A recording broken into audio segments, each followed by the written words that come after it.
এবার কপাল পুড়ে গেল সাকিব তামিমের ও কপাল খুলে গেল নাজমুল হোসেন শান্তর। দারুণ সুখবর পেয়ে গেলেন নাজমুল হোসেন শান্ত ও দারুণ দুঃসংবাদ পেলেন সাকিব আল হাসান ও তামিম ইকবাল। কেননা আজ Bangladesh cricket board BCB board মিটিংয়ে বসেছিলেন, যে মিটিংয়ে অনেক আলোচনায় হয়েছিল।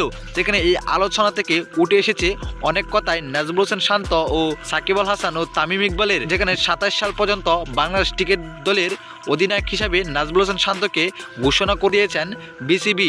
এর ভিতরে সাকিব তামিমরা কেউই বাংলাদেশ দলের অধিনায়কত্ব পালন করতে পারবে না। 3 ফরম্যাটের জন্যই নাজমুল হোসেন শান্তকে অধিনায়কের দায়িত্ব দিয়ে ফেলেছেন বাংলাদেশ ক্রিকেট বোর্ড বিসিবিরা। কাজে ক্রিকেট বোর্ডের মিটিংয়ে নাজমুল হোসেন শান্তকে অধিনায়কের দায়িত্ব হিসেবে নিশ্চিত করেছেন বাংলাদেশ ক্রিকেট বোর্ড বিসিবি। তো দর্শক, নাজমুল হোসেন শান্তকে 3 ফরম্যাটের অধিনায়ক দেওয়াই আপনি কিভাবে দেখছেন অবশ্যই জানাবেন আপনার মতামত আমাদের এই ভিডিওর কমেন্ট বক্সে।